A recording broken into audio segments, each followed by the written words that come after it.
Substantial advances have been made in antiretroviral therapy since the introduction of the first agent, zidovudine, in 1987. 6 classes of antiretrovirals are currently available for use, and these classes we'll cover over the next few sketches. In order to reach adequate reduction of viral load and reduce the risk of resistance, antiretrovirals are chosen in combination, tailored to the patient. And as you'll see soon, these drugs each inhibit HIV replication at a different part of the cycle. For our first antiretroviral drug, though, let's enter the Arthurian cycle. This sketch is going to cover nucleoside and nucleotide reverse transcriptase inhibitors, or NRTIs. And in this scene, NRTI stands for none other than the legendary Knights of the Round Table. Get ready for tales of chivalry, magic, adultery, lactic acidosis. NRTIs are the backbone of antiretroviral therapy. Treatment regimens usually consist of a pair of NRTIs along with a third agent from another drug class. Here's how NRTIs work. They act by competitive inhibition of HIV reverse transcriptase. If you recall our evil HIV human immunodeficiency wizard from Sketchy Micro, he had a spellbook to magically convert RNA back to DNA called reversotranscriptome. And as you can see, our brave knights have gotten a hold of one of the wizard's books, which now lies open on the table in front of them. Because NRTIs are nucleotides and nucleosides, they incorporate into growing viral DNA strands. However, they lack a hydroxyl group important for phosphodiester bond formation, so this causes premature chain termination. To show this, enter King Arthur at the center of the round table. He's rallying his men, slamming his mace on the table. Notice, his mace looks like a nucleoside, a sugar bound to a nitrogenous base, and one of the spikes is missing. Yep, it's the hydroxyl at the 3' end, which is why DNA elongation is terminated. Let's add in the page numbers 3' and 5' to emphasize that it is 3 to 5' phosphodiester bond formation that's inhibited, and a bookmark that looks like a halted DNA strand. As King Arthur rallies his men, readying his attack on the evil retroviral wizard, notice that he presents a scroll sealed with a P. This is because his NRTI knights, except for one who you'll meet later, are not nucleotides but nucleosides and need phosphorylation by cellular enzymes in order to be activated. Well, this scroll cell signal is officially activating his men, calling them to action. Take a close look at the round table. Looks kinda cistern-y, eh? Yep, it's designed to evoke the image of a mitochondrion. This is because all NRTIs are associated with mitochondrial toxicity. Oh, you're thirsty. How about a nice, curdling bottle of sour milk? The perfect beverage before any crusade, and our recurring sketchy symbol for lactic acidosis, an adverse effect associated with all NRTIs. Oh, no. You first, I insist. And you know what? We all know that the Knights of the Round Table eat ham and jam and spam a lot, so they've prepared a hearty feast. The suffix "dine" is attached to a few of the NRTIs, a useful tip for recognizing them on the exam. So in this scene, they will be dining at the round table. Meet lamivudine, represented by a dining Lancelot.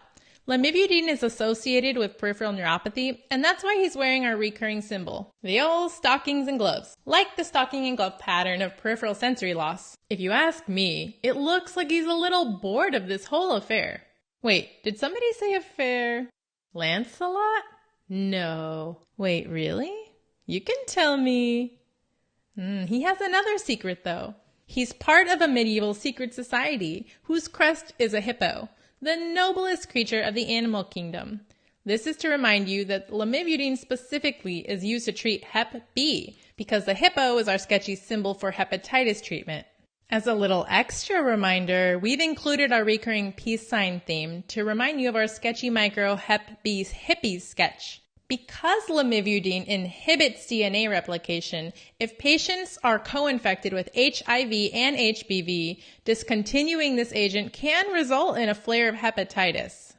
Also part of the secret Hep B Society is Sir Tristan, who will represent tenofovir. Tenofovir starts with a T, so remember that this is a nucleotide, not a nucleoside. Therefore, it does not need to be phosphorylated to become active. Think of tenofovir, as in phosphorylation needed to become active. And as you can see, Sir Tristan is not waiting for that phosphorylation scroll. He's already active and sailing off because the tide is right. That's nucleotide. While the others must wait inside. Think nucleoside because they need phosphorylation signal. Remember that he also has activity against hepatitis B, just like lamivudine. So he's adjacent to the sigil of the Hippos Templar. But Tristan shares another quality with Lancelot. He also has a secret lover, of course, Isolde. And if I remember the story correctly, the king finds out. Which is probably why Tristan is sneaking out early. Isolde is dining at the table, and she'll represent zidovudine. Remember that "dine" suffix, often associated with these nucleoside analogs. Isolde's crest also incorporates a dove for zidovudine. Anyway, as Isolde awaits for her lover's return, notice that she's looking a little pregnant. Yep, she's carrying Tristan's child. A little surprise for him when he returns home. Zidovudine is one of the first-line agents for use in pregnant women. It's used during pregnancy and postpartum during breastfeeding to reduce vertical transmission. Infants usually receive several weeks of prophylaxis with zidovudine. Remember that all pregnant women should take antiretroviral therapy regardless of viral load and CD4 count. The most common side effect of zidovudine is myelosuppression, and that's why Isolde is dining on this dish that evokes an image of bone marrow. I have to admit, those erythroblasts look quite delectable. This can lead to anemia and neutropenia, which will be embodied in her white, anemic-looking dress. And to emphasize neutropenia and granulocytopenia, she's holding our recurring sand timer of falling granules as she awaits her lover's return. Lipodystrophy is another side effect, which involves the redistribution of fat from the extremities to the trunk. Patients may describe their legs looking like sticks while their central adiposity increases. This side effect is clearly seen in the majestic steed behind her, whose gracefully thin legs look like they're about to collapse under its more centralized adiposity. This is the trusty steed of Sir Steve, who represents stavudine. He's dining next to Isolde, so remember the "dine" suffix. Lipodystrophy is another common side effect of stavudine. This NRTI's major toxicity, though, is peripheral neuropathy. So remember those stockings and gloves we highlighted with lamivudine in the center. Our next knight is Sir Dan, who will represent didanosine. Though he doesn't have quite the same "dine" suffix, the word "dine" is hidden in there somewhere, so we've made him at the feast as well. Sir Dan is the newest member of the group, so it's his job to think of a cooler knight name than Sir Dan. Sir Danadine? And to do the cleaning. Didanosine's major toxicity is dose-dependent pancreatitis, and notice his sponge looks like a pancreas, squeezing out some digestive secretions. The risk of peripheral neuropathy is also increased when didanosine is given with stavudine. So again, keep in mind those luxurious medieval stockings and gloves worn by Lancelot. No Knights of the Round Table sketch would be complete without Merlin, of course, and we're going to associate him with abacavir. Because, abracadabra! Need I say more? Abacavir can cause a hypersensitivity reaction that is strongly associated with the HLA-B5701 allele. So he's opened his spellbook to a spell titled HLA-B, and he's turned to verse 57, line 01.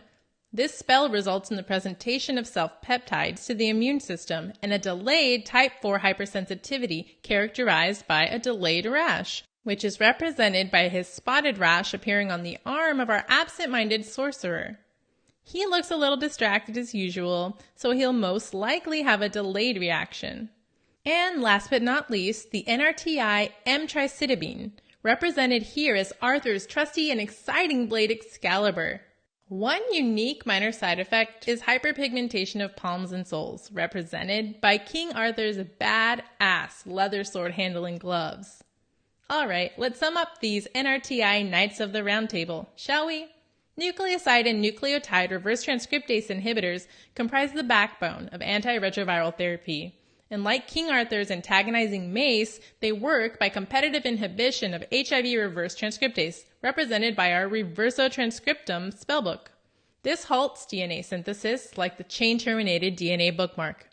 Arthur holds up the P scroll to remind you that these nucleoside analogs need to be phosphorylated to get activated.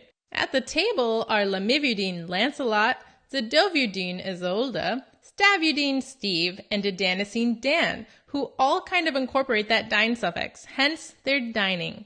Important side effects to recall on the exam are Lancelot's stocking and glove neuropathy, the lipodystrophy of that noble steed, and lactic acidosis represented by the sour curdled milk at the center of our feast. Zidovudine is used as antiretroviral therapy during pregnancy and postpartum to reduce vertical transmission. Remember those high-yield side effects of zidovudine for the exam, bone marrow suppression, and resulting anemia and neutropenia. We also covered the NRTIs emtricitabine and abacavir, the latter of which causes the abracadabra delayed reaction. Yeah, you know what though? Let's not go to Camelot. 'Tis a silly place.